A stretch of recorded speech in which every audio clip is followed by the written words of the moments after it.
All right, we're recording. So first off, I'm just going to put on my webcam so you can actually see my face for a few minutes. If it's working, there we You're go. brave. All right. So I am from Boston, Massachusetts. I live south of Boston in a town called Sharon. And I've been working with Schoology for over 3 years. I'm starting my fourth year.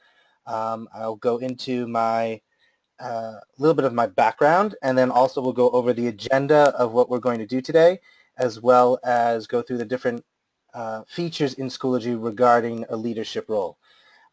Sherry, if I could just find out from you what types of roles people have who are in the room right now. Are they administrators? Are they advisors, teachers?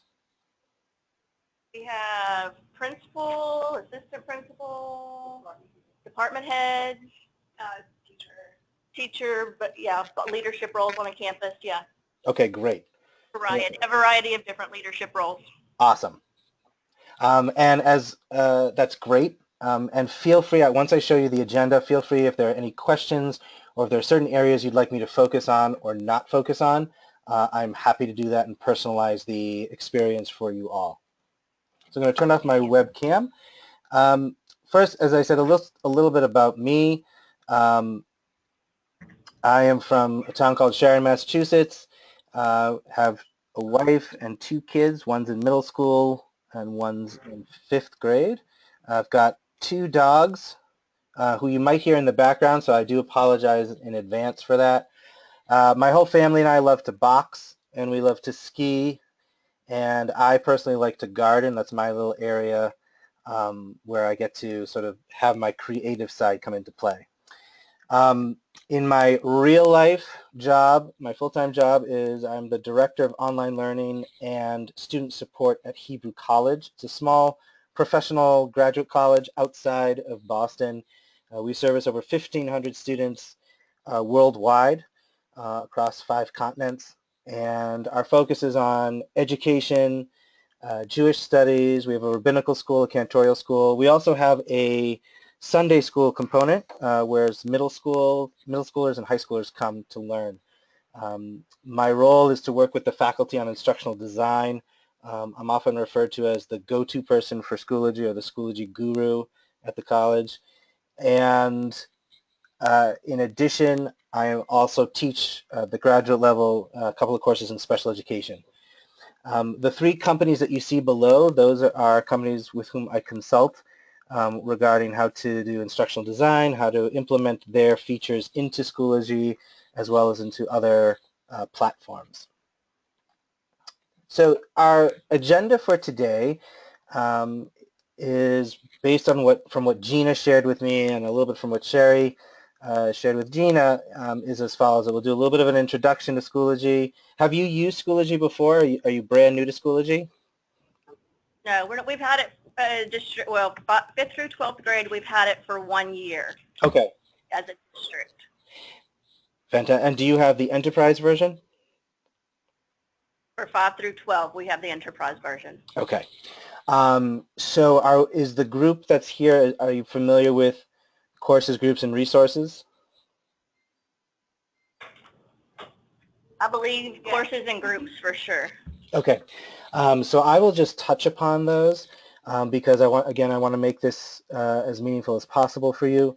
And I'm happy to go into more detail if you would like, or answer questions with regarding resources. We'll then focus on how Schoology can be used to communicate with different stakeholder groups, with your staff, with students, with parents, and then understanding different areas of Schoology courses. With that, in terms of that piece, um, what is going to be beneficial for you all? I can go through the different features with regarding the course, or is it more for how does it play in terms of a leadership perspective or an admin role at the school? I think they're all familiar with those things. It's more from an admin role. How can they look up their teachers' courses, and how can you search for courses? There was a piece on the agenda that Gina gave me that had like advisees Yep. School analytics, mastery reporting. Yeah, that monitoring your organization, that piece. Okay. So we will focus on that. If that's what you're interested in, we can focus more time on that. We'll also look at how resources can be used from a professional development standpoint, as well as other areas that you can use it. And then also the group functionality in terms of for communication, for curriculum, as well as a space to collaborate together if you have departments and or interdepartment planning. Yeah, I Is there think any, that piece is good. All of our curriculum specialists in the district have put resources in their different subject area groups. So maybe focus more on campus level groups. you got it. Thanks for letting me know. All right. So let's dig into Schoology, and I'm going to give you the access code. Okay, so what you're going to do is when you're in Schoology, you're going to go to Courses, and then where it says Join, and that's where you're going to type the access code.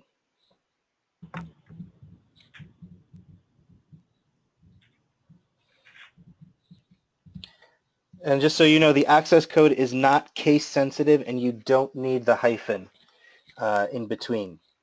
That's more for the Schoology platform coding system.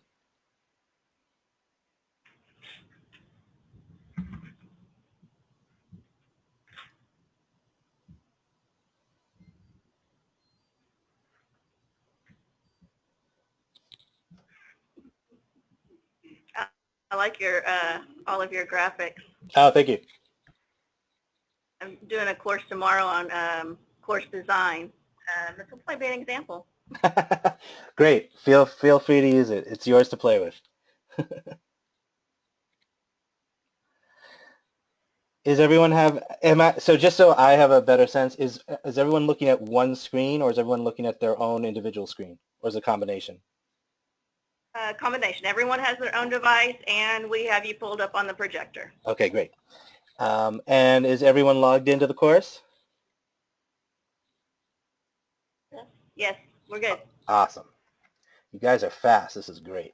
We're good. Okay, so in the course, this is what I like to call the little playground area. As an instructional designer, I like to show clients what Schoology is capable of doing. It's helpful for newbies as well as those who have been using the system to understand how to make it not just engaging. My personal philosophy is that the tools should be used not to engage the students, but to help them learn. So having visuals, having GIFs is there, and makes it a little bit more. The initial interest is there, but it also allows you to see what you're truly capable of doing. So also in the first folder, you will see, and feel free as I am going through the agenda, feel free to explore the course as you're going through it. Everything is open to you. Because you're now members, this is sort of your playground. You feel free to copy the course to your resources, and then you can play around with it as you would like. You'll see here that I put in the Google slide where I have the agenda, as well as a link to the Google slide, so that way you can access that. Um, so this is what your course looks like. Clearly you can have a picture. You can also see that there's a calendar. There are different functions here, which we will look at from an admin or leadership role as we get into the course, but this is your basic structure of a course. A group, which I will show you. Whoops. I'm just going to switch.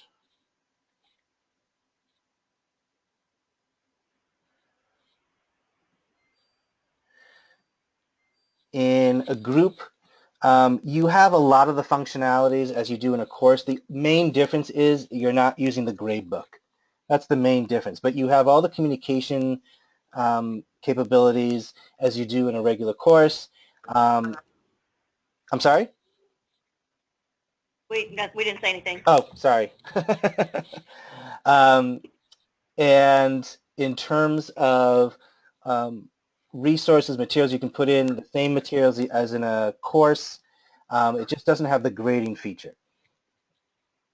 And like your courses, you can create as many groups as you would like and join groups as you would like.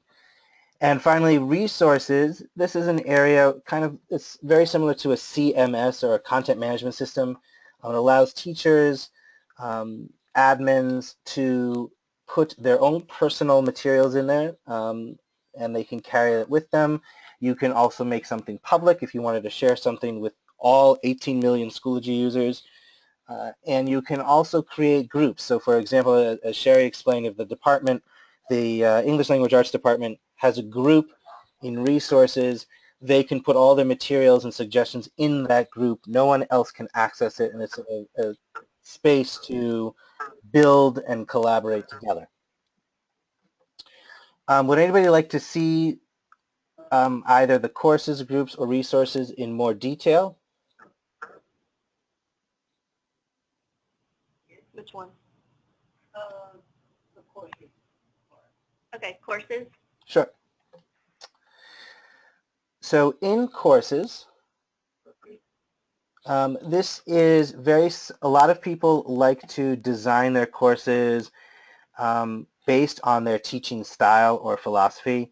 As you can see, I like to do it based on themes or units. There are also abilities you can have a folder for each week. In each folder, you'll see items that are added, and I'll go over which types of items there are. You can also create subfolders that you will see different types of activities, materials listed there.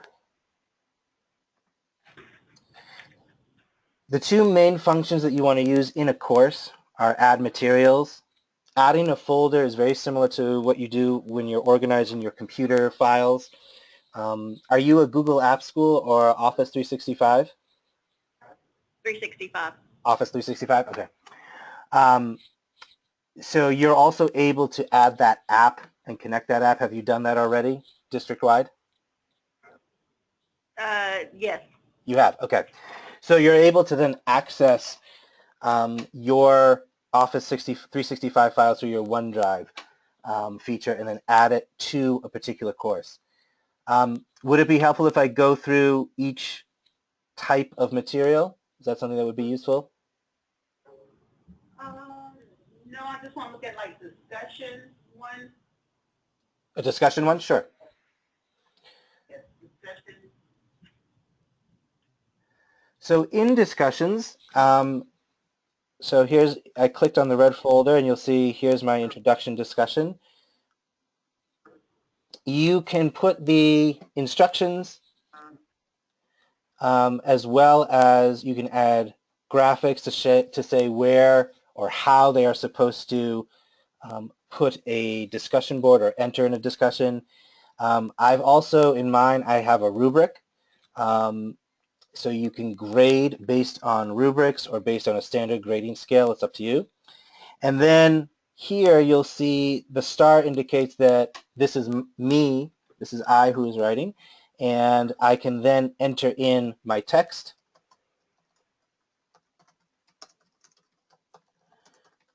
I can also format it. I can add number lists. This little key here, insert content, is a very powerful tool. You're able to add in links, or if you're teaching math or science, you can add in symbols or equations. It's more robust when you're doing an assignment or when you're building the discussion. So I'll show you what that looks like. So this cog right here that I just clicked on, that's how you edit a discussion board, or you can edit a quiz or an assignment or a page. So here's where I typed my instructions, and I can also format it. If I want to highlight or set the background color, I can. simply by clicking on these icons, very similar to what you find in Microsoft Word or in Google Docs. This here, again, insert content, this becomes a more powerful tool in that this is where you can insert multimedia, and you can also link YouTube. So any public YouTube video, whether it's made by somebody else or whether you make it, you can embed right within the discussion board. And the same is true for an assignment or a quiz. You'll see here that you can do Microsoft OneDrive. So if you have a file from your own account, you can do that. You can also add items from Khan Academy, Google Drive, and Quizlet. Most of the apps that are embeddable can be seen when you click on the home page. I'll come right back to the course. Middle school YouTube's still not going to work for you. Oh, sorry. But here's your App Center.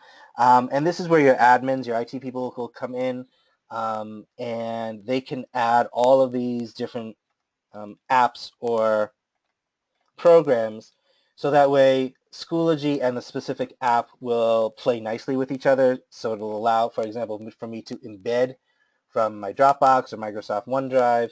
I can also search for videos from other channels. Do your teachers use OneNote or Notebook rather? Some do. Some do, yep. So you can embed it right in there. So it's the goal is to make sure that students and teachers and basically any member of your stakeholder group, admins, parents, can stay within Schoology. They don't have to leave the platform to access something.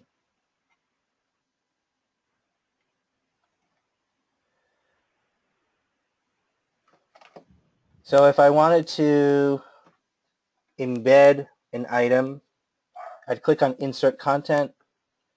I don't have a business Microsoft OneDrive yet, so I can't pick something, but it's very similar to what you'll see now in Google Drive. I can search for a particular document. Let's see.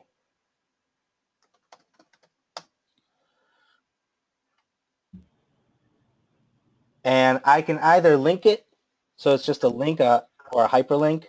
You typically do not want to do a private link. It doesn't, you really want to do because it will prevent people that, in terms of your safety, your security systems settings, it may not allow people to open it, so it creates a little bit of a confusion. Or you can embed the actual item in your discussion board, your assignment, your page, or your quiz. It looks a little different in OneDrive. It's over where that gear is where your options are for how you want to link it. Over here? Yeah.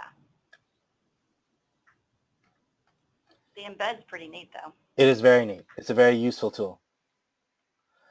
And Sherry, since you're doing the design, the HTML, so this is all the coding piece of it. You don't need to worry about it, but you are able to change the size of the embed if you wish. Oh, yeah.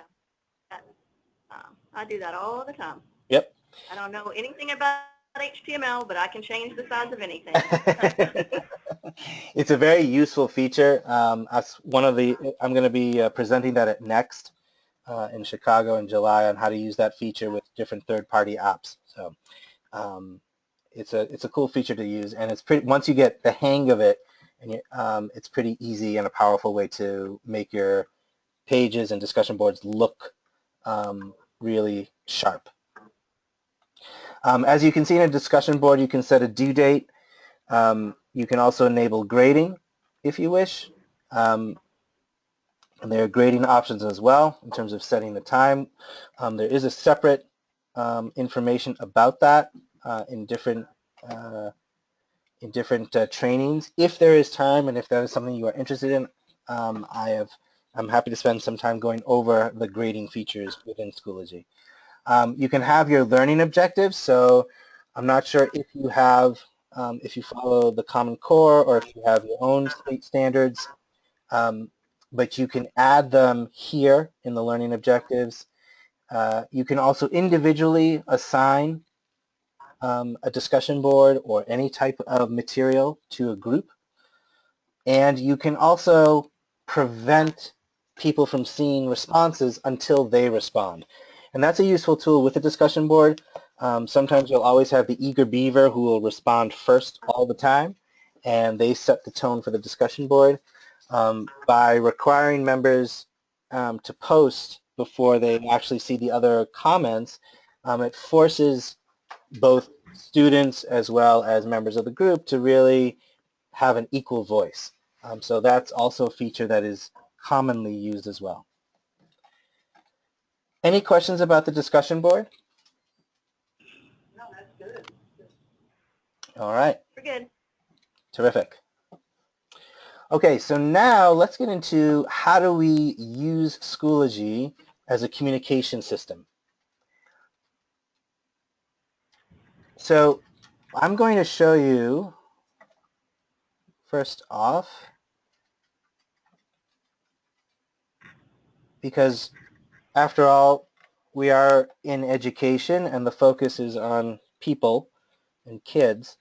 In members, when you have people part of your Schoology family, they can have different logins, as you may already know.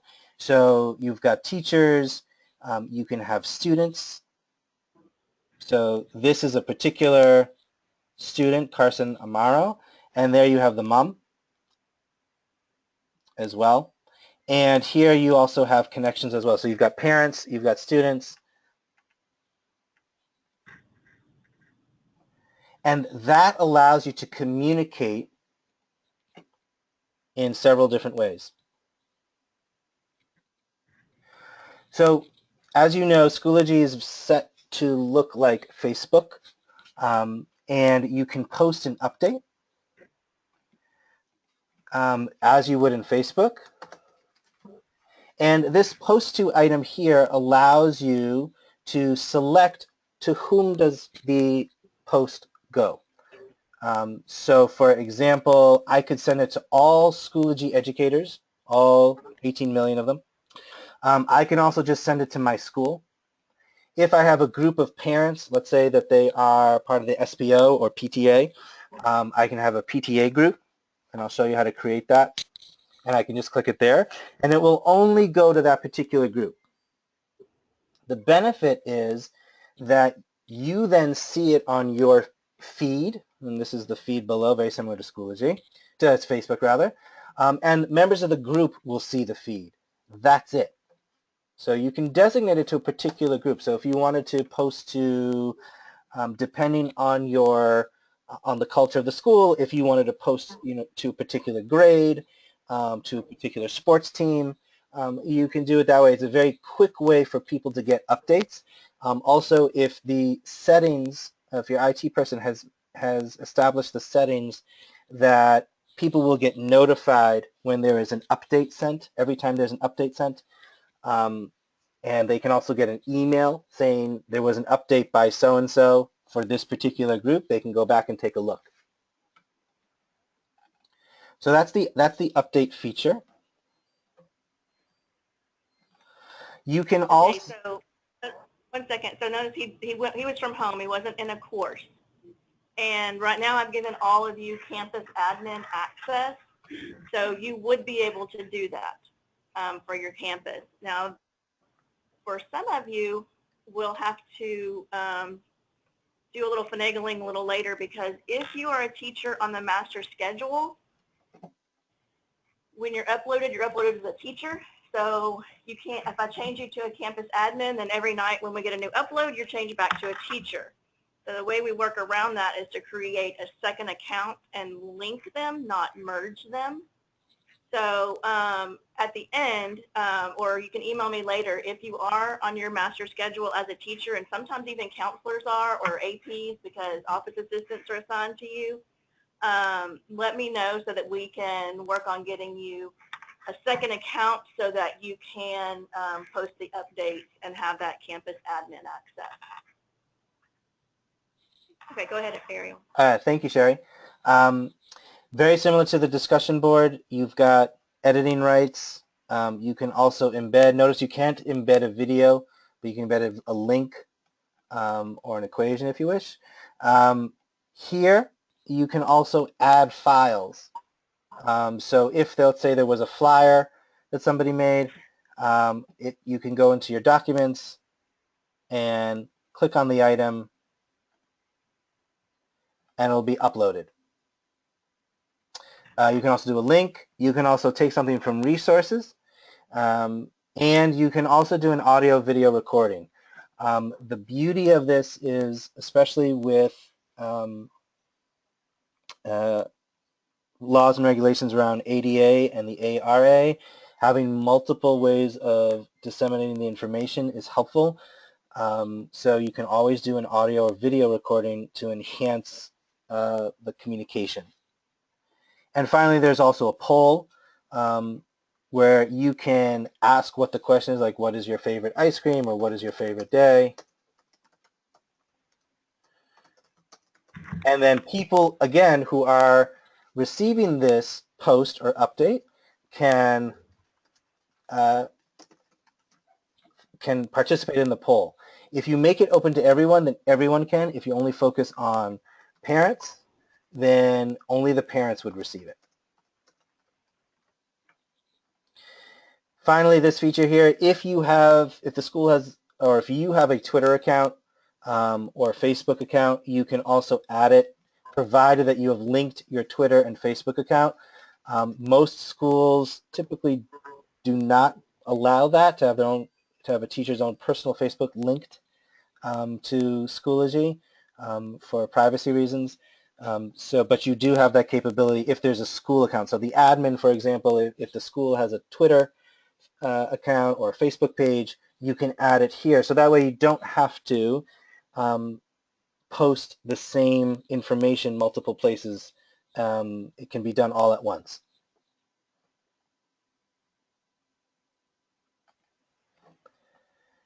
Any questions on the update? No? All right. Next is another way to communicate is also with your calendar. You can set an event. So setting an event is very similar to what you do when you're setting an assignment, whether it's a quiz, a page, a quiz, discussion board, or assignment. You can create an event.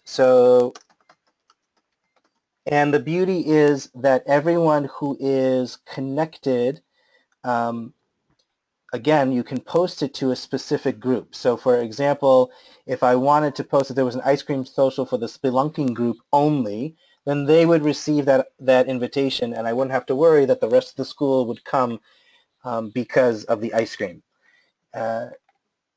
So you can have that opportunity, and so this way you're using Schoology, which they're already using for their learning. They can also use it to communicate as well. Very similar, you can set the day and the time. You can also send the end time, so people can then see it on their calendar.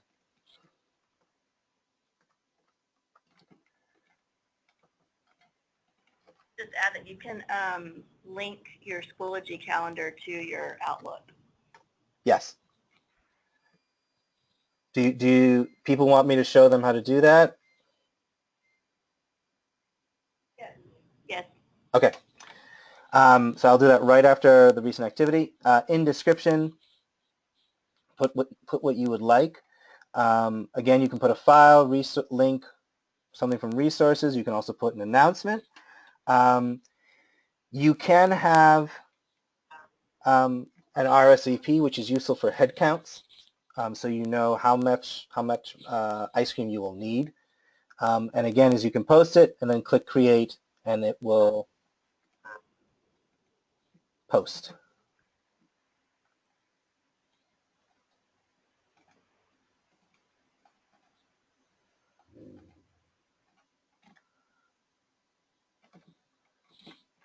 So my event was just created, and if I refresh the page,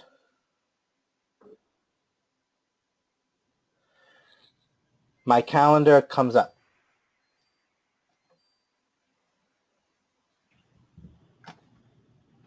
Notice that I can also add comments. So there's another way to create that discussion or communication feature.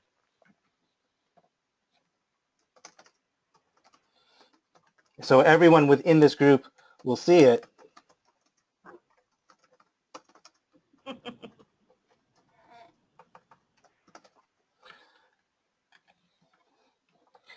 And and so that you can have that your own communication and then you can obviously delete it or edit it.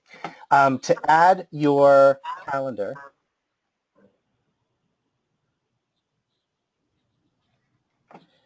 what you're going to do is go into account settings. So the way I do that is right next to my name, the down caret.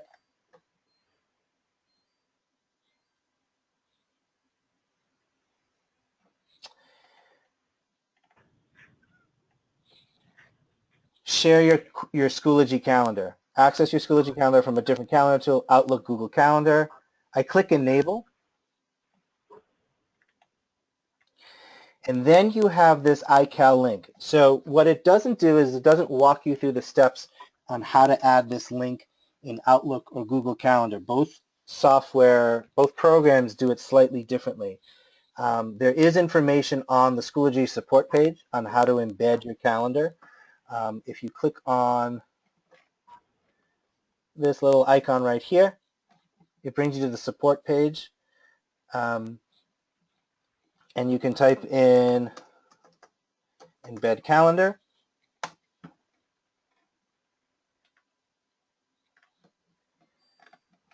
Interesting. Okay. Well, it was there. But what you can do is get the instructions. The other piece to use in terms of communication, which I like to focus on, is you have access as a teacher or as an admin, you have access to 18 million, over 18 million users. I think it's closer to 20 now. So you can post your question. I do this all the time, and you may see it in your feeds all the time. How do I embed my calendar? How do I add a graphic to a quiz? Undoubtedly, 99% of the time, someone will answer. Even though the question may have been asked the day before or 2 weeks before, people are asking all the time. People are joining all the time. It's a great tool, both the support page as well as the update. And if you add it to Schoology educators, you're accessing everyone who has an educator account, teachers, admins, anyone who has it. And people will respond. The community is quite active. I don't know if you have experience with that yet, but I would encourage you to do that. I would also, from a leadership perspective, I would encourage your teachers to do that as well. Undoubtedly, they will get their questions answered, so that way it's not all top down. It's not all dependent on your IT person or your Schoology guru to answer those questions. It's helpful to show teachers that they can use that. They can also use the support page first. So that way it really triages the issues and questions that pop up. Okay. Any questions on the calendar or posting an update or an event? I think we're okay. All right. Awesome. Now, I know that on the leadership of the agenda, it doesn't talk about blogging. Do your admins, do your leaders blog? I don't think so. Okay. If there is time later, I'm happy to say, because that's another format of communicating. I can walk through how the blogging works within Schoology. But it's not on the agenda right now, and I want to make sure we get to all the things that we are planning to cover. In the other piece that you can communicate is messages. So this is very similar to an email system. In message, you would click new message. You would then add the person. You can simply type their names and then up would pop up anybody that fits those letters. I can obviously, just like in a regular email, I would add it. I could put a subject, message, and I have the same features, files, link, resources, and audio video recording. I then have a list, and it tells me, very similar like in Outlook or in Gmail, I have who's communicated with me and how I have responded.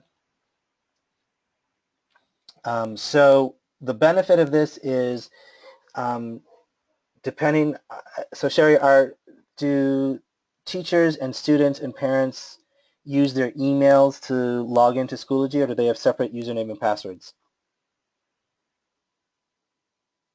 They use our district, the teachers and the students use our district usernames and passwords. Okay. And do the teachers and students have district emails as well? They do. They do. Okay. So in terms of communicating, if you wanted to communicate with a particular teacher or a particular student, you can do it within Schoology. And like, however, in terms of other people seeing the email, I'm not sure if the admin can, I don't think the admin can see other emails unless they log in as the particular person. So that's just something to be aware of in terms of, in terms of confidentiality and privacy issues. I got you. So that's the messaging piece.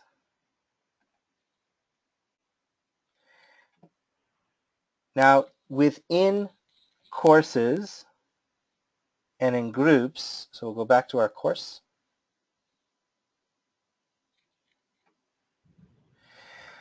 I can send an update just like I can in the home page, but in this case, it is confined to my course. And the same thing is true with the group. It will only send to people in my group. Similarly, if I create an event, it will only show up for the people in my course, for the students in my course, or in my group. The beauty is that if students are enrolled in multiple classes, all of the calendars, all the events will then get added to their personal calendar. So they will be able to see what is due when things are occurring. The same thing is true of parents. If parents have multiple children in your school, they will see all the events that their children have, depending on the settings that you have done. In addition, you will also see under course options that you can also send a message. So here is where I can also have another group type setting. So all members mean every single person, parent, teacher, advisor, department chair, depending on who is enrolled in the course, will receive this notification. If I just want admins to see the message from this course, then I would click admins. Likewise, members would just be everyone except parents. Parents would be separate. So if you wanted to let them know that in the spelunking group that there's a field trip occurring next week,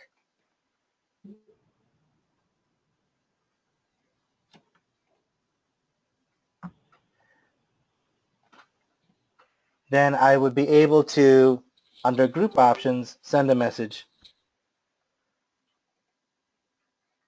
also just to parents if I wanted to say that there's a $10 charge or something like that, if parents were in this course, in this group rather. So just so y'all know, in our settings, we don't allow students to send messages to non-faculty. So students can't send messages to other students. They can send a message to faculty, so they can send a message to any of their teachers, and they can receive messages, but they can't send messages to other students. Thank you. That's also pretty common. So that way people aren't just sending messages to one another. So notifications. This is, and you can set this depending on your role in the school. So if you're a principal, if you're a department chair, you can decide what type of notification do you want to receive by email that something has been communicated. So for example, if there's a course update posted, so for example, if I post an update for the course,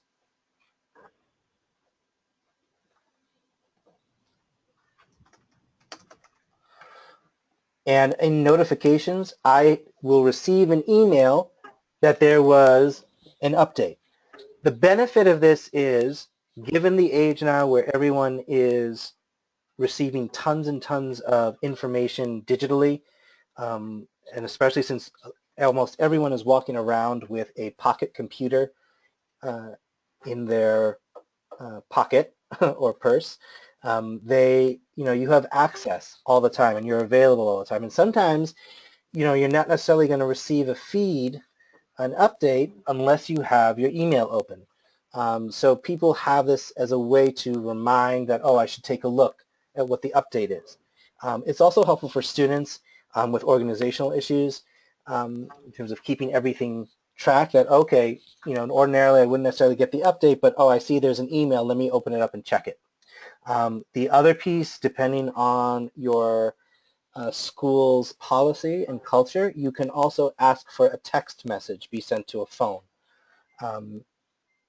So that way, if you don't have email, or if you don't have a smartphone, you would at least get a text, if you wish, to say that there was an update posted in this course. Again, it's up to the individual. It's also up to your school. Just because it's there doesn't mean you have to use it. It's something to think about as to how much information is being sent, because you can get overwhelmed very easily. And what you don't want is people turning off or ignoring the system altogether. In addition, you can get email notifications if someone did a course comment or an update. So this is good for teachers or anyone that has admin rights to the course. Do you have a coaching system or a mentoring system at the school? Oh, yeah. Okay. So if coaches and or mentors, in addition to supervisors, wanted to see what was being commented on, if you can get an update that there was a comment on my particular post, this is very useful for teachers. You get an email that, so-and-so submitted their assignment or a quiz. You can also find out who's joining your course. So if someone moves into the district, all of a sudden you get, let's say they move in on Friday and register, and you're gone for the day, and then Monday the student shows up. This way, if they have been added before Friday ended, you'll get a notification that you have a new student through Schoology. Obviously, you'll find out other ways, but this is one more way to find out that you have a new student or you have someone else in your course. Course content created, that's really more for a coaching and or supervisor in order to identify that something has been created if you want them to look at it. Course materials overdue, that's a helpful tool for teachers to know that a student is delayed in sending information. However, it is a one and done system. In other words, it will just send it once. It will not send a repeat reminder of who has not turned what in yet. Schoology is working on tweaking that system to make it more robust, to allow for daily updates as to who is tardy with regard to sending in their materials and when something has been resubmitted to be graded. And of course, you can save your changes. Any questions on email notifications? Looks like we're good. Okay. Next on the agenda talks about parents.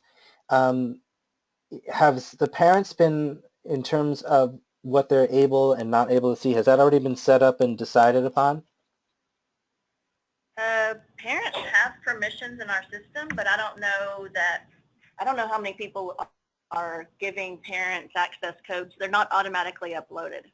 Okay, fantastic. So in terms of giving parents access codes, just as I gave you my access code back in the PowerPoint, this is what you want to send to parents. I would imagine that given your school, that you send out information about Schoology, how parents can log in, what their username and password is. Then individual teachers can send out their access code, and then the teacher, and then the parent is automatically added. And what's nice is that you can view the course as a parent. You can see what they're going to see. Ariel, I don't know if that will work for us. Okay? We do automatic uploads nightly, which and they erase. If it's not in that upload file, then everything else is deleted. So I'm afraid if parents joined that way, they would have to rejoin every time that they wanted to see the course. Oh, okay. Which is still an option if they really want to see the course, but I guess just to let everybody else know that if a parent joins, I think because of the way that we import our teachers and students, that's why if you have a new kid come in, you can't just have them use the code to join. You have to wait until they are in the master schedule before they actually go in and stay in. Okay, so based on that, it sounds like parents are not able, or typically do not look at courses. Is that correct? That's correct. Okay. But what you can do, based on what Sherry said, and Sherry, correct me if I'm wrong, what you can do is if there is something that you would like parents to see during the day, almost like a one-shot deal, you can share this access code, and then they can access the course. Mm-hmm. Yeah, they would just have to they would just have to join every single time they wanted to look. Right. And that makes sense because, you know, there's some parents that, whether you want to use the term helicopter, bulldozer, you know, busybodies, whatever the term is where you are at, They won't mind. they will do it every single time. And there will be parents who will never check. So, you know, I actually appreciate your policy on that. But you can view the course as a student or as a parent. And so you can test it out to see this is what it would look like as a parent. I'm not sure if if your IT person did this, but do you have dummy accounts for a student and for a parent? No. Usually what teachers might do is just make another free account with a personal email address and then join as a student. Got it. Okay. So that's one way to sort of test out your system and test out your course. At the college, we have a dummy parent account for our middle schoolers, as well as a dummy student account that we can add and sort of play around to see what works, what does it look like, so on and so forth. It's one student. That's a whole issue with networking, trying to get a dummy account with the way everything's set up here. So. Oh, okay. So, but having a free account and then logging in works just as well. All right, we're coming up to 10 o'clock, and the next part is looking at understanding the courses from a professional learning or leadership role, and then looking at resources, and then finally monitoring your organization. Do we want to take a 5-minute break now before we launch into that, or do we want to continue? I'm seeing push on. Push on, you got it. Okay. So in your courses, we saw, as I showed you, you can see the material as a parent, as a student. In addition, for professional development, if there are some schools that will design a course for teachers to complete. So for example, if you hire a new teacher that has never used Schoology before, part of their orientation could be that you create a course and you create materials such as how do you use Schoology, what areas can you focus on, and having the student completion allows the ability to have that teacher, or for the admin to know that this teacher has completed all the sections in the course. So we've done that. I've seen courses on Schoology as a whole. I've also seen courses or mini courses, micro courses on how to create a course, on using Big Blue Button, which is the virtual classroom within Schoology. And the beauty is that you also receive the analytics. So you can receive the grade to start using the system. It's also that are moving to what their kids are going to be using both in school as well as outside of school. You can add a file, you can add a test or a quiz to indicate proficiency with regard to using a system or using a function in Schoology. In addition, for professional development purposes, you can also design a course on any topic. So I'm working with 3 other teachers, one in the United States, one in the United States, one in New York, one in Ohio, one in Colorado. And the 4 of us are designing a professional development course for our teachers in our schools on using the SAMR model. So we're collaborating together on designing the course, and we're each going to be taking a part in a role in it. So there are ways that you can incorporate your professional development into Schoology itself. The beauty of the Big Blue Button, have you used Big Blue Button before? I've seen it demonstrated. I have not used it. Okay, so it's free. It's probably don't know much about it yet. Okay. So again, if there's time, I'm happy to go into a little bit more detail, but it's basically like what we're using right now, GoToMeeting. The beauty is that it's built into Schoology itself. You don't have to leave Schoology. So if you're having if your school is focusing on a year-long learning on assessment design or individualized instruction, you can bring in specialists, and instead of having to pay for the person to come live, or if they aren't available to come when you want them to come, you can do a virtual conference right within the course, and teachers can then participate. You can also make a recording of it, so that way teachers who aren't able to come to the live presentation can then watch it, very similar to what we're doing now with the GoToMeeting recording that we're doing.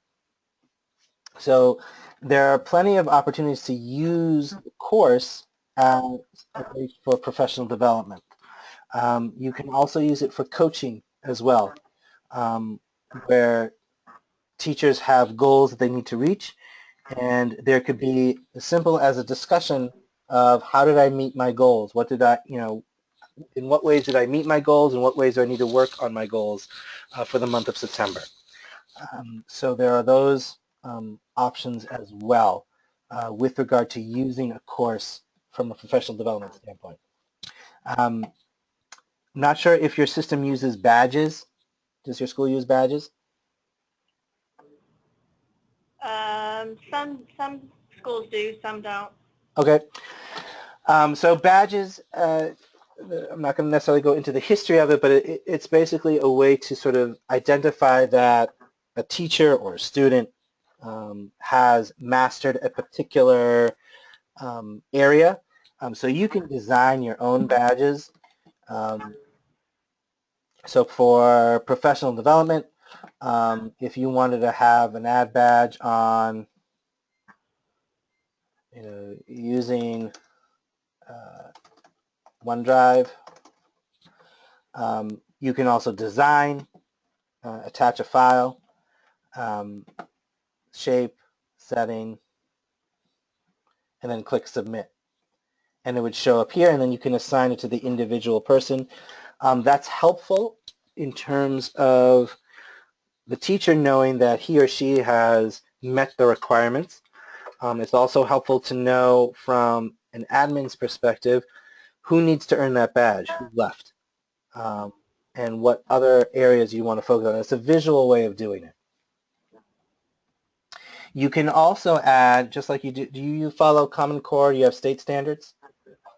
We have state standards. State standards? Okay. So you can, from a professional development point, you can add your own objectives. And we'll go into mastery settings in a little bit, but you can also add your own mastery objectives or standards for professional development. And that way you can see how they are, how teachers are utilizing or being able to meet their particular goals. In addition, you can also export the summary. So from a supervisory position, you can identify which teachers have met certain objectives and which teachers have not.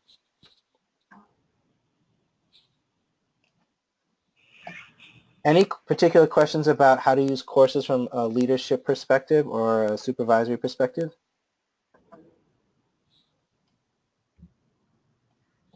I don't think so. All right. So next we're going to look at groups. So as I explained before, groups are very similar to courses, but they do not have a grading feature. So groups are useful for professional development that aren't necessarily being measured. It's definitely used for coaching, mentoring.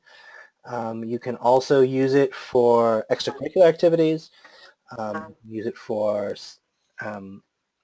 subgroups within a particular department. So for example, if within the math department, if you have you can have a subgroup of all the geometry teachers. Everyone who teaches geometry can be in a group and also belong to the math group as well. Is it helpful if I walk through how to create a group? Yes. Okay. So to create a group, you would put the name.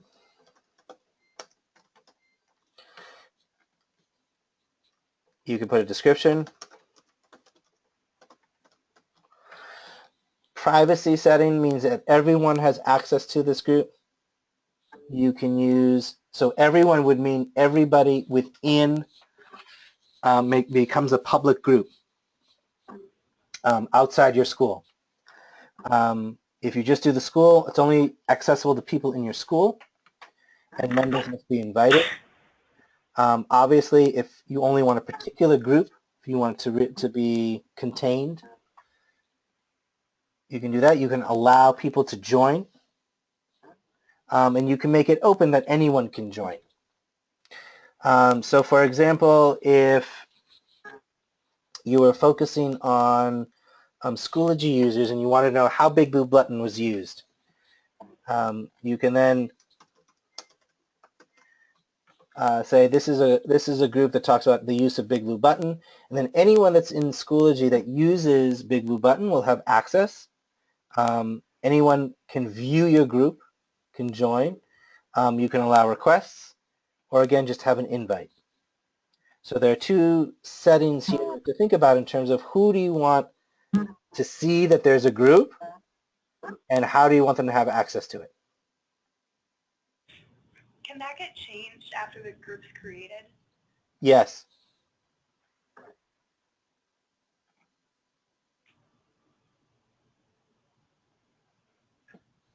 So under group options, there's edit privacy group settings. I'm sorry, did I do that too fast? So under group, With you. okay. Apologies. So you will see here group privacy settings that, and the little question mark will tell you who can see the group profile page. In other words, what is the group about? So here, this is everyone. So for example, anyone that has access outside of Schoology, Schoology users, if you just want your organization, if you just want your school. And notice that all the features move together. That so in my group, if I just want people in my group to see my calendar, they will. It means no one else can see it. Typically, most people don't do no one. um, the the only reason why you would want no one is if you're starting to design the group and putting the materials together, and then if you want to change it, you can.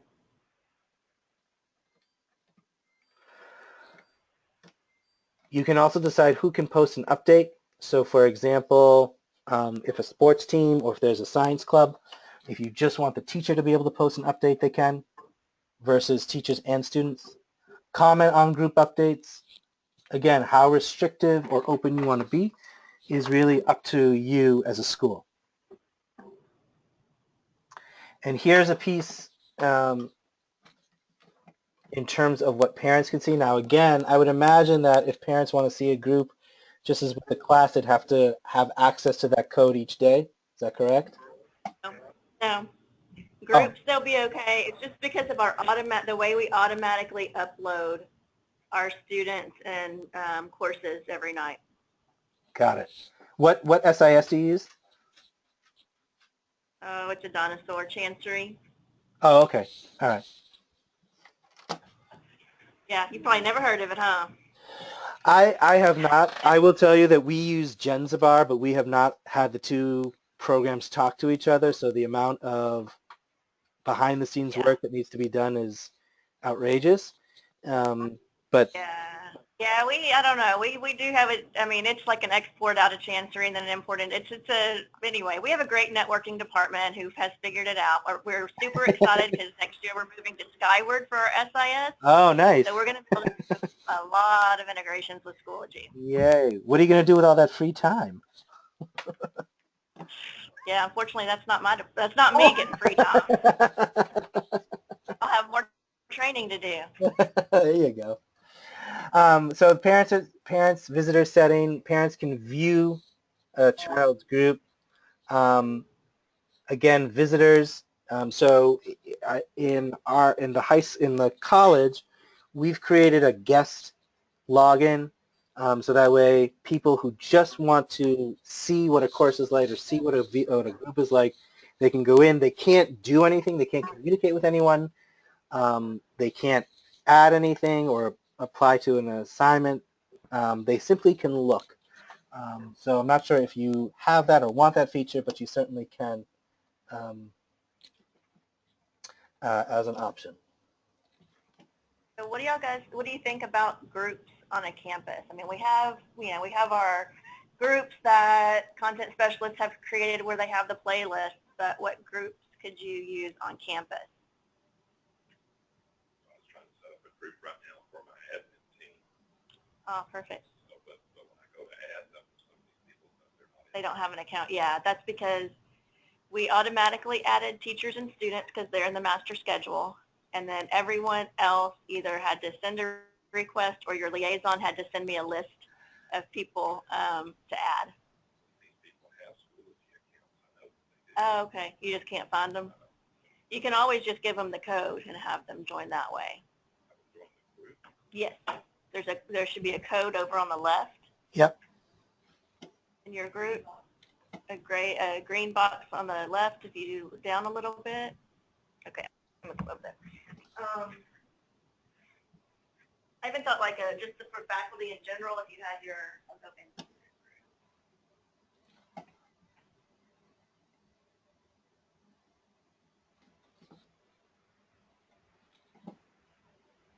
I was thinking for PLCs, you can make groups within your PLC, and then you can make monitor groups for make folders of kids that you need to monitor, and then add documentation and things in there. I don't know. Yeah, the same thing for memory too, with different tools that they have to complete. You can have different folders with assignments, and I think the calendar would be helpful for that too, because there's a lot of stuff to do at different times. Right. Yeah, I agree. Okay, just wanted everybody to kind of have some ideas. Terrific. if they don't have an account.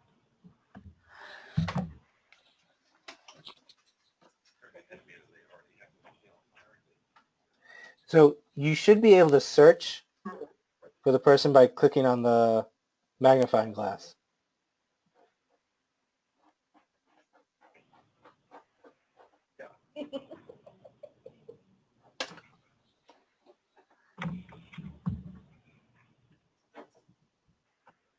Okay, I think we're good if you want to go on, Ariel.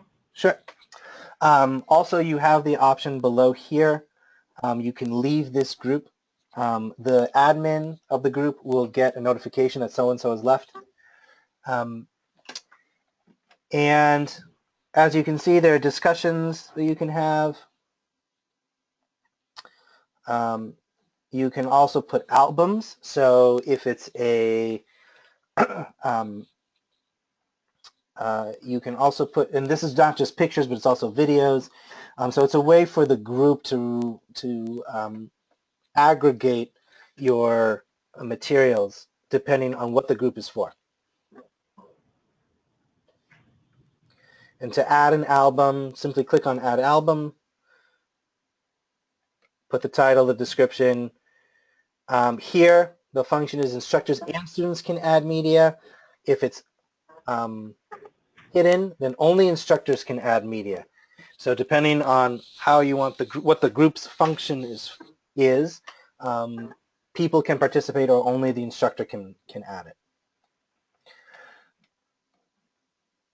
So currently right now, does your school system use a separate email system to let parents and teachers know? And then is it also posted in Schoology, or is it just used, what's your goal with regard to communicating? Oh, I didn't understand your question. I'm sorry. So typically schools have their own listservs or their own communication system, like they have an email system that they blast out to 8th grade parents or to the high school. Is the school planning or the district planning to move over to just using Schoology as the primary communication tool, or would you use it in addition? It's in addition. In addition, okay. So that will also be useful in terms of, it may be helpful to think about in terms of the admin support, such as the administrative assistants or secretaries, making sure that part of their communication process is they send it out through Schoology as well. So that way, even though you'll probably still get parents saying, I never got it, this way they'll get it twice. And some will access it through Schoology, and some will access it through their email, depending on their choice. Have you introduced the Schoology app to teachers and students and parents? I think high school students probably know more than middle school and intermediate. Okay. But that's another mechanism to communicate, is using the app itself, not just going to the website on your phone. And with the app, you can access, I would say, 90% of the materials and functionality that you can on the web, not all of it. They're working closer to it. But that's another area to think about how you want to use the app as a communication tool. Any questions on groups? No? Okay. We good to move on to resources? Yep, we're good. All right. So in resources, as I explained in the beginning, you have 3 areas: personal, public, group. Apps is similar to the App Store. I'm not going to focus on that. In personal, you can use it as a content management system. In your personal, no one can see it. The only way that someone else can see it is if I either share it with them in a group or if I log in as you. Otherwise, this is your own personal space to build courses. This is typically where we tell teachers to build their own course. So for example, if I was teaching on multiple intelligences, this is where I can add an assignment.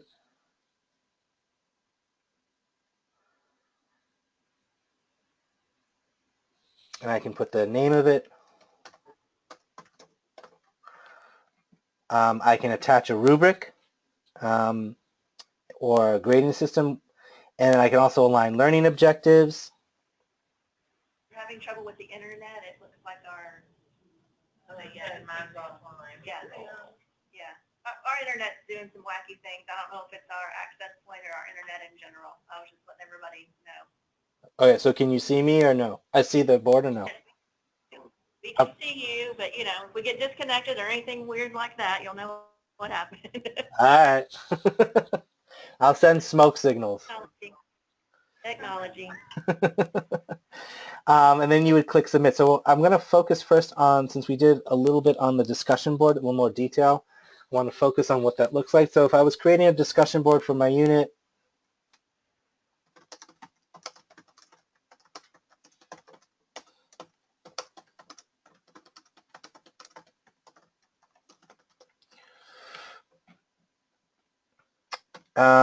and then put a description in, and then click submit, the template was created. The newest template goes down to the bottom.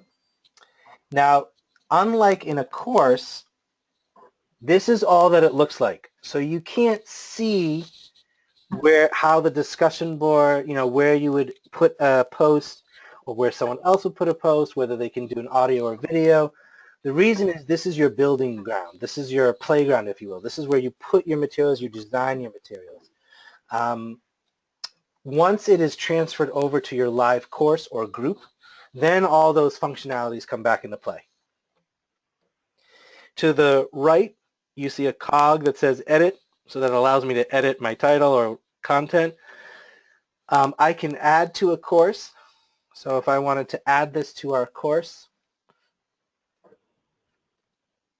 I would click the course. You'll also see that the course tells me if there are folders already there. I can decide where I want to put it. I can also put a due date. And I can, I have to grade a grading category, right. So with grading, if you had your grading category set up, homework, tests, participation, so on and so forth, then I could assign a grading category to it. Click add.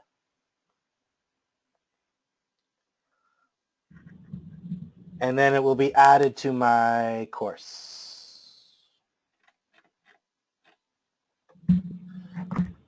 The other options here, I can also delete it. This little icon here allows me to share it with the entire Schoology community. So there are, depending on what your policy is as a school, and also depending on the individuals, people will share what they've created with the entire community. It's also a place to find information, which we'll look at. It's something to think about with regard to intellectual property. Have your teachers signed some sort of contract with regard to creating materials and sharing it? No. Okay. So that's something you want to think about in terms of your intellectual property. Who owns it ultimately? Typically, most schools will say that it is co-owned by the teacher and the school, so that if the teacher leaves the school, if the teacher leaves, the teacher can take the materials that they created with them, and the school still has access to them. Some schools are sticklers and say whatever you create is owned by the school and can't be used.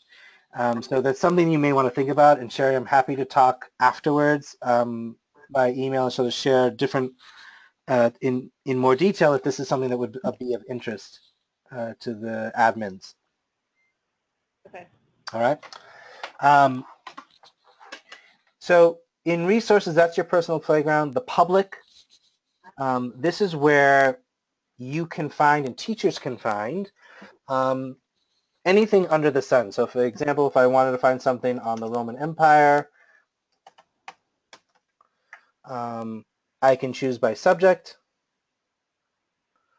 what type of resource it is. Is it an activity? Is it a game, a puzzle, grade level, the format that it's in?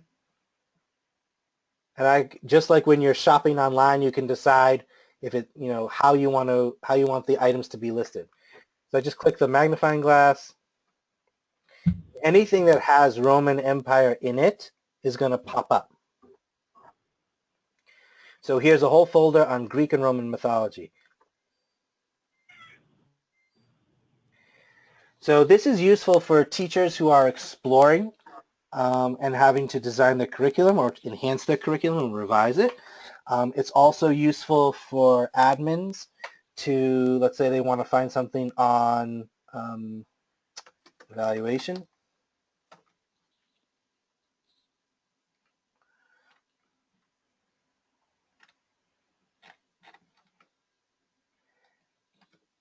And then what you can do is if you find something that you would like, simply click the added button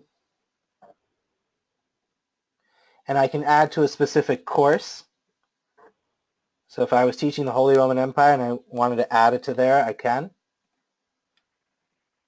I can also organize my resource. I can either have it as a download, so I can download the information. That's also why you want the intellectual property contracts signed, because if you don't want teachers sharing it and downloading it, then you have to make sure they can't do that. Home means that it goes right to your personal resource. So nothing is downloaded onto your computer. And then you just click move.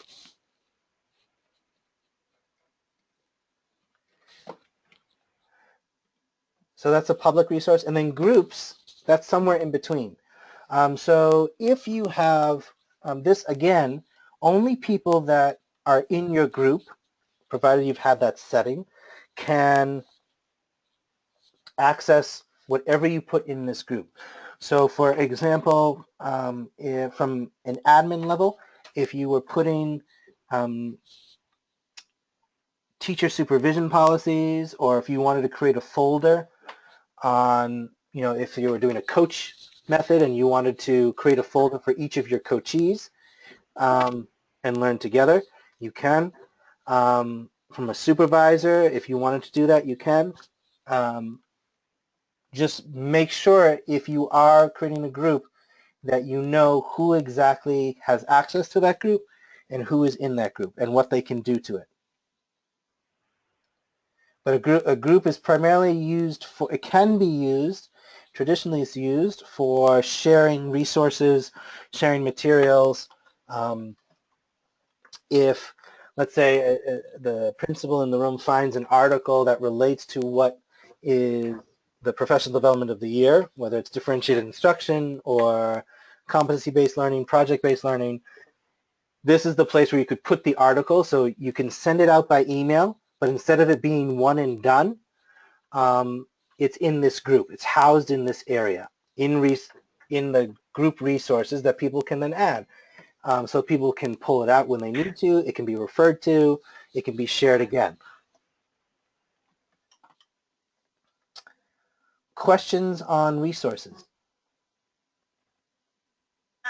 So does it automatically send an email, or can you force an email, or how does that work? If you want to send an email to within a group? Yeah. Okay. So back in my groups, I can communicate by sending an update. And as soon as I click post, provided that everyone in my group has email notification setting, that they will receive an email notification that a update has been posted, they will receive it as soon as you post it. Similarly, I can send a message to everyone in the group. By the way, members don't necessarily mean that's the admins. It could be any person who is part of the group but not necessarily an admin. That's not also, Not necessarily have like a parent portal. Sorry, not admins. Admins always get the messages. And if I want to send to a specific person,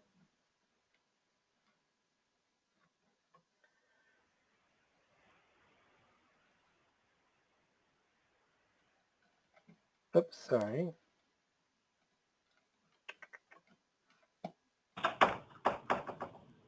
Then I would click on this little icon up here. I can create a new message, and I can type in the person that I want. Send a private message within that group. Does that answer the question?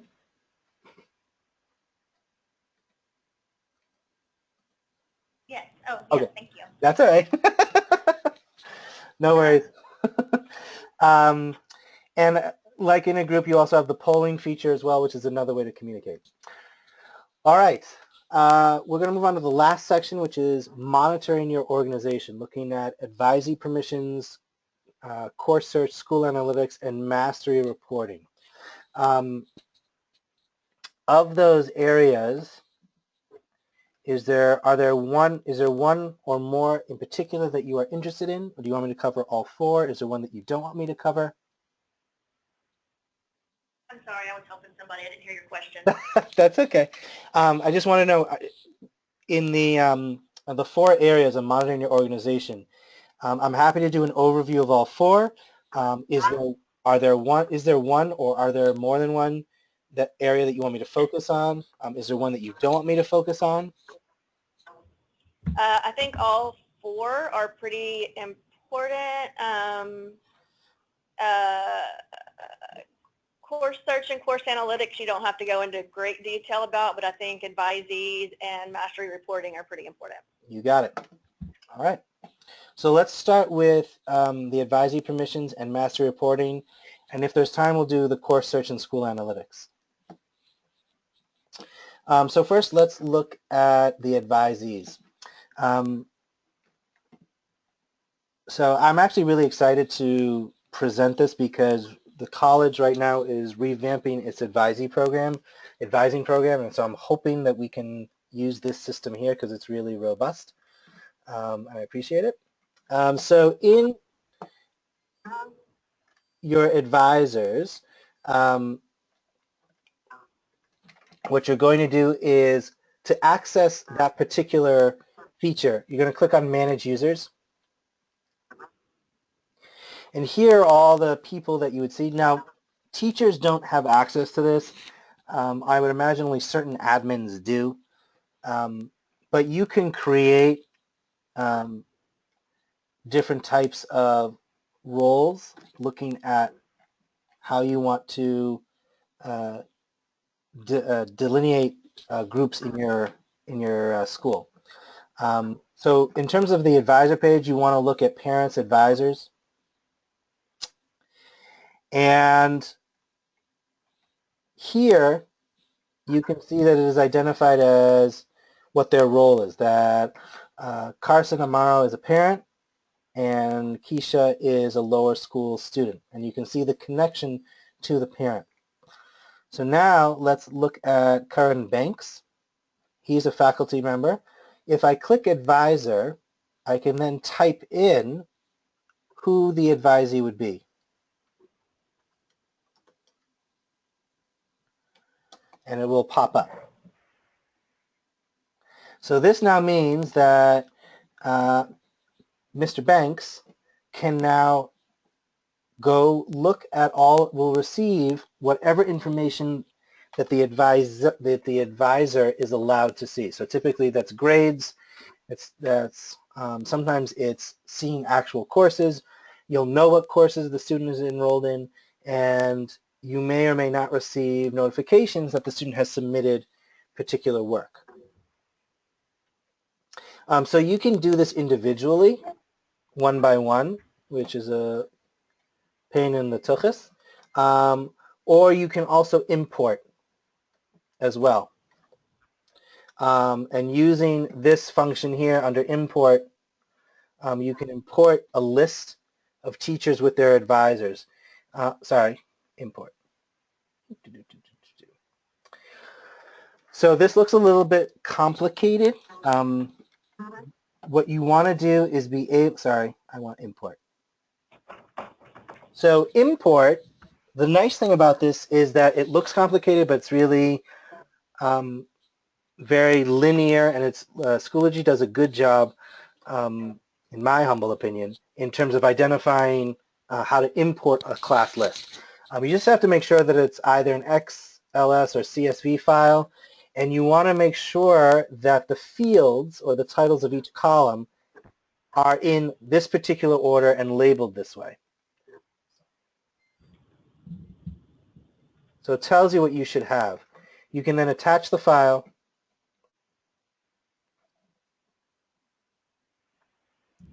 and then I can say, where is the advisor? That all these people are now considered advisors. Ariel, I have a question. Yes. Like, I can do that. I can see it on mine because I'm a system admin. Yep. But how do I give my campus admins that access to be able to do that? So great question. So what you would do is go to manage users, and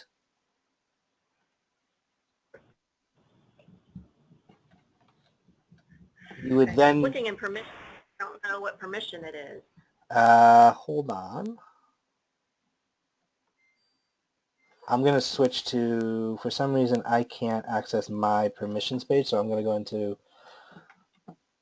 my college's permissions page so you can see it. There we go.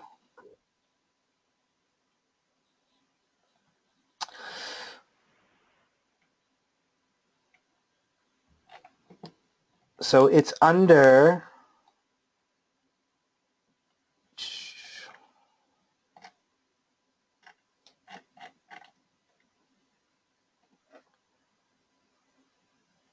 it's under manage users, and it's under permissions, and it would be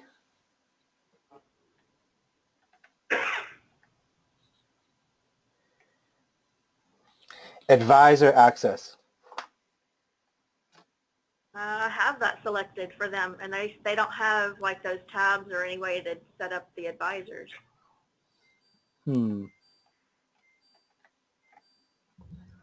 Let's see. It might be that they need to have more admin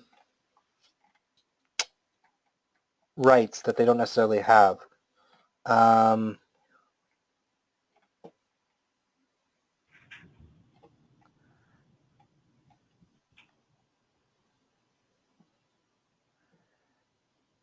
Is there, under administration settings, do they have advisor setting, advisor access? Is that clicked? Yes, they do. That's clicked under here. Right now, the only difference between their role and my role is that very first one, user administration. This one.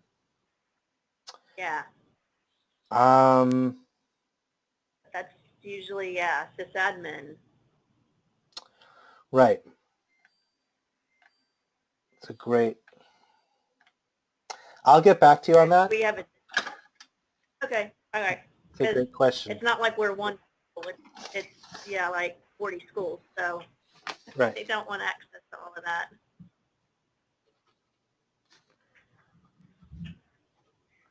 Okay, so basically I wanted y'all to know that that is available, that, I mean, at worst case, if you did have, I mean, I'm really thinking about special ed and their case management.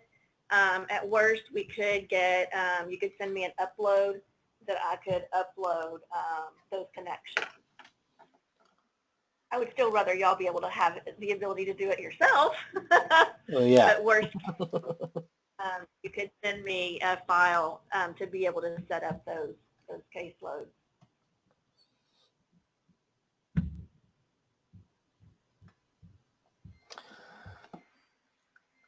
Okay. Any other questions with regard to advising?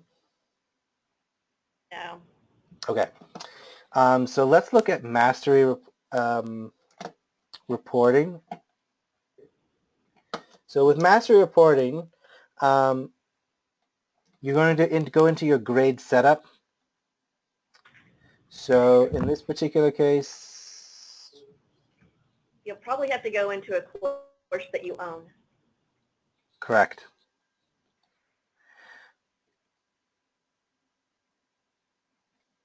So in Gradebook, and you have access to this in your course, there's grade setup.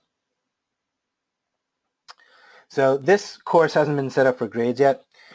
What you first want to do is decide on how you want to measure your students. If you want to do a mastery conversion, or if you're doing percentages, points, but you actually want to have your teachers work from top to bottom. Now, is this set by school or by district, or do teachers have the ability to change all this?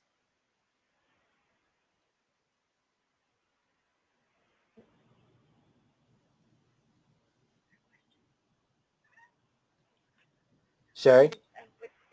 Oh, yeah, go ahead. Sorry.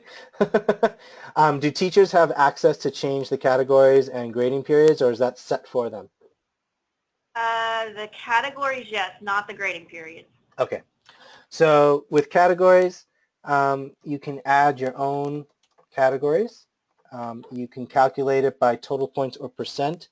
There is a difference in terms of the overall score, what it will look like, which can make a difference between an A- or a B+. I'm not going to go into the detail right now, but there is a separate training on the gradebook that goes into that feature. You can drop the lowest or as many lowest scores as you want. You can also decide how much this category is weighed for a course.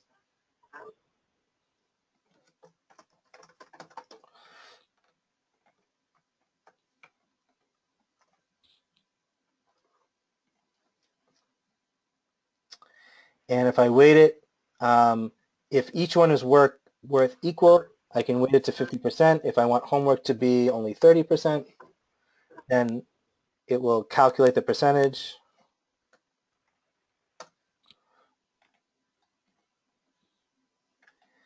Then final grade setting. You can choose to have a numeric score, letter score, or mastery conversion. What mastery conversion does is it shows, depending on how you want whether or not a threshold has been met, if it's emerging, proficient, mastered. That's what the mastery piece shows. I'm going to show you what it looks like. You always want to make sure that you click Save Changes, otherwise it will not be set. Here is my mastery conversion. This is what the range looks like. So not approaching, ranges from 0 to 25. Now this is locked in this particular, in this school. I believe that at your school you have the ability to change the wording as well as the range. But I don't have the ability to do that on this particular course that Schoology provided me. So you don't have to follow these letter grades or these wordings or this range. You can set it to what you want. You can also, what I learned is you can set it by school, so that the middle school doesn't have to have the same mastery conversion as the high school. You can do that. So let's look at the materials now that it's saved. And we'll look at Gradebook.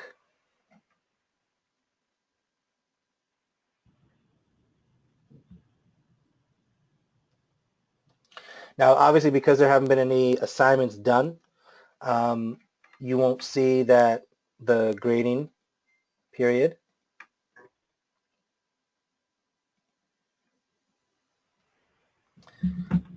But what I am going to show you is I will bring over from the support page what a typical mastery piece would look like.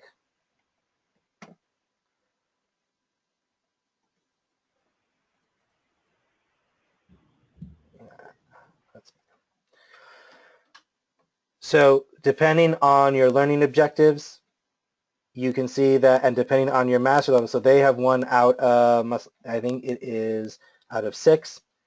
You can see each student, and you can also tell by color who has not met the threshold, who is meeting the threshold, who is exceeding the threshold, based on the mastery performance.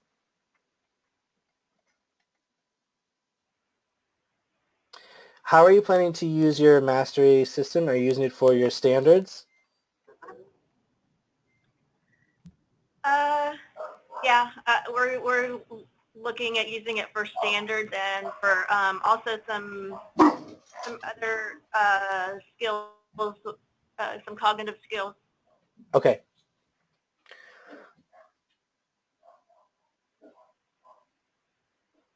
So I think learning objectives are great to show here. Yep. So you can obviously I haven't assigned any learning objectives to specific assignments.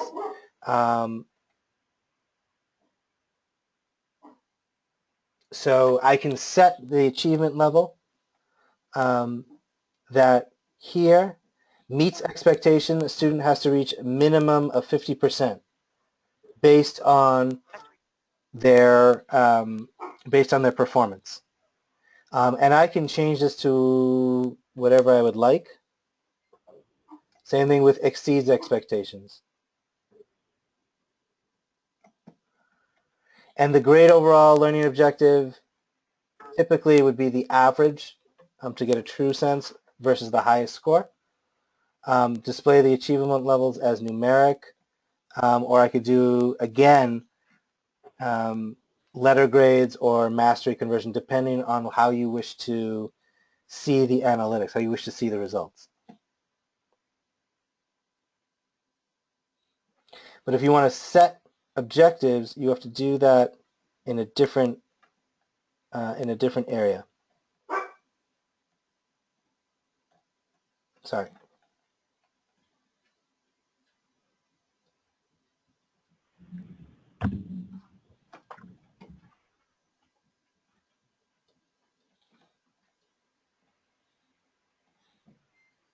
Here we go. Oops. So as I'm looking for the objective, there we go, under grade setup. Are there any questions so far with regard to the mastery piece? No. Okay. In addition, you can also put here your rubrics. So if you have district-wide rubrics, or teachers can create their own rubrics and add them to how they wish to grade their particular assignments.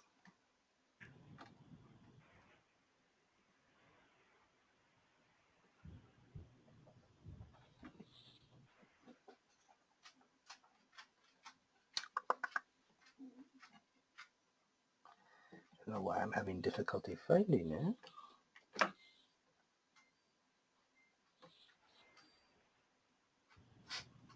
There we go.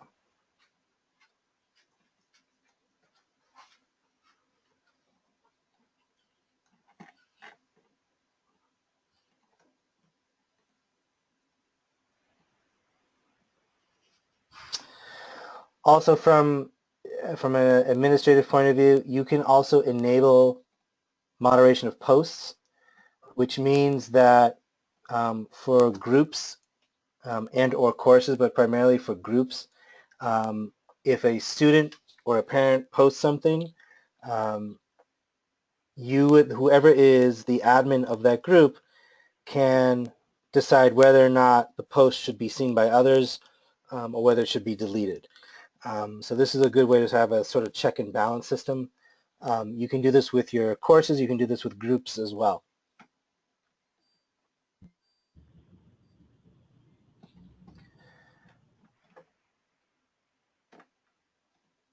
All right. Okay. So to set your mastery or learning objectives, what you're going to do is click on an assignment.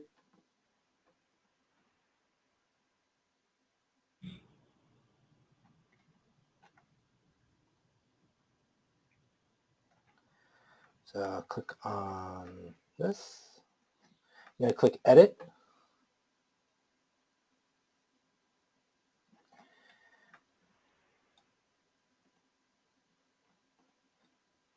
So now that I have a homework assignment, I can also align learning objectives. And this is where I can add the learning objectives. So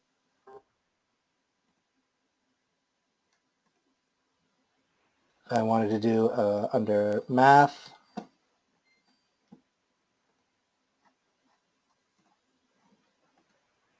So I've now added this learning objective. That learning objective will now be seen in the mastery reporting.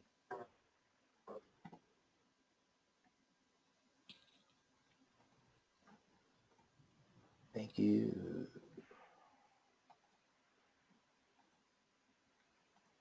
Okay. So here's the learning objective.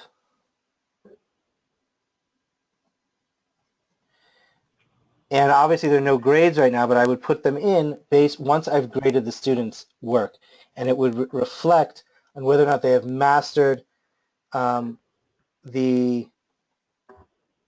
they scored above 50%, then they would meet expectation. If they scored above 76%, they would get a dark green saying they exceeded expectations. And if they scored on the assignment less than 50%, then it would not meet the expectation.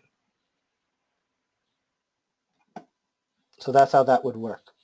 It would transfer from the gradebook into this learning, into the mastery page and learning objectives.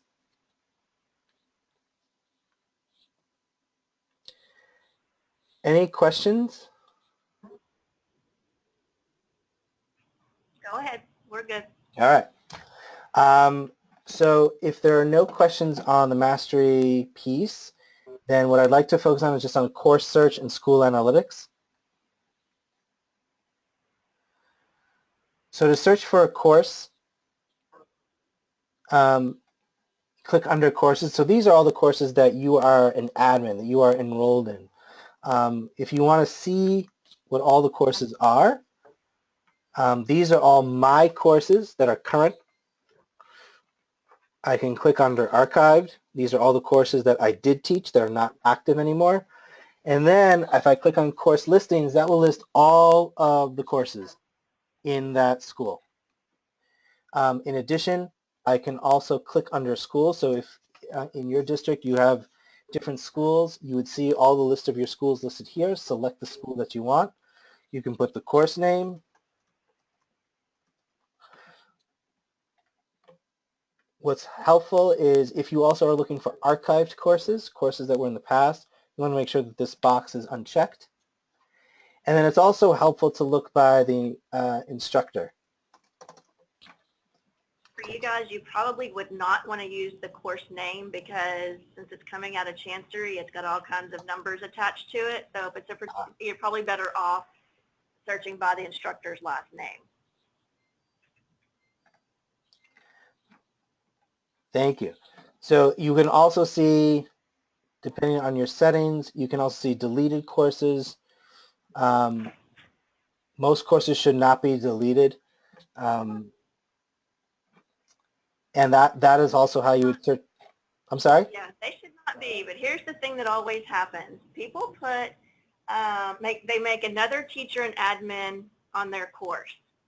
And then that other teacher decides they don't want that course in their course list anymore, so they delete it. Yep. But that deletes it for everyone because they were a course admin. So I get many, many help calls about my course has disappeared. If your course ever disappears, look in deleted courses, even if you know you didn't delete it. If you had another course admin on there, they may have deleted it. That's very good advice. And I've done it myself. When I was first hired by the college, I was teaching online, and but in the third week, I accidentally deleted my course. And I was the Schoology guru at the time, so I had to figure that out on my own. So even the experts do it. What's nice is that it's very hard to truly delete something from Schoology. So that's in terms of searching courses. And then finally, we want to focus on school analytics. So I'm actually going to show you the analytics from the college because it'll be more robust. So over here under school analytics, this will give you information about how Schoology is being used, the number of users. This is helpful if you're looking for funding or from a budgetary standpoint. Why is Schoology valuable? How valuable it is? Are you getting a return on your investment? You can see who has logged in. Obviously, because we're higher ed, we don't necessarily we have just a few parents because we have a middle school and high school, but typically graduate students' parents don't ask to get their students access, but sometimes we do. Be surprised. You can see the number of pages, the average time per visit. You can also do it by school. So Hebrew College is the primary college. Maya, which is Hebrew for 100, is our adult ed program. So you can divide it by school. You can see how each school is using it. Typically, the younger grades don't use it as much, but that's not always the case. You can also get web analytics versus mobile analytics. So if your students and faculty are using the mobile app, so this is from a standard web page, and this is from the mobile analytics, who's using the actual app to access it. You can see the total number of users. That includes both faculty and students, and in your case, and parents and admins. That's everyone. Everyone that has a user. And you want to be mindful of this number because my guess is you've contracted with Schoology for a certain number of accounts. And if you go over that account by a certain number, you will get charged for it. So there is a process that you may want to consider is what happens when a teacher leaves or a student leaves with regard to their account. So that way you're staying within the range of the number of accounts that you have purchased. In addition, if you wanted to see who is using what, so let's see.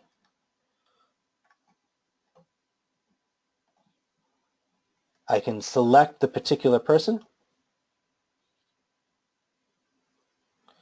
And this tells me the number of courses that were accessed by this person, the total time, the average time per course, and the last login date. I can also, let me pick someone who I know has been on.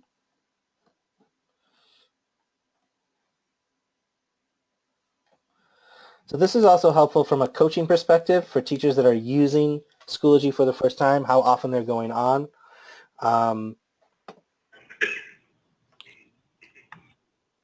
The system logs.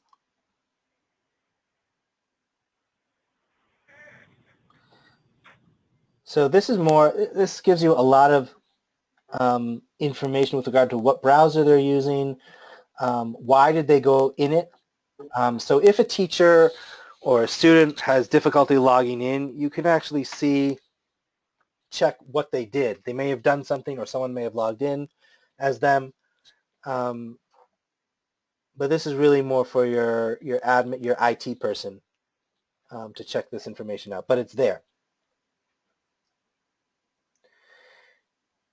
But the most important piece, I would say, from the admin or leadership perspective is this page.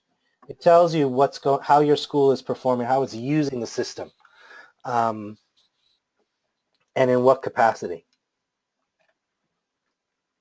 So it's helpful to present when it comes down, again, to budget time. It also helps to present by school, that one school may be using Schoology much more than another school, and you can look into that and figure out why, what's the reason.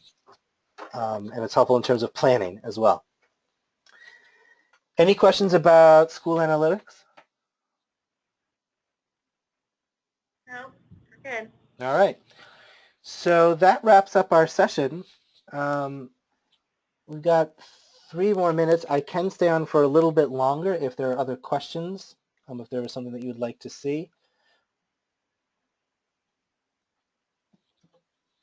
I think we've got plenty. All right.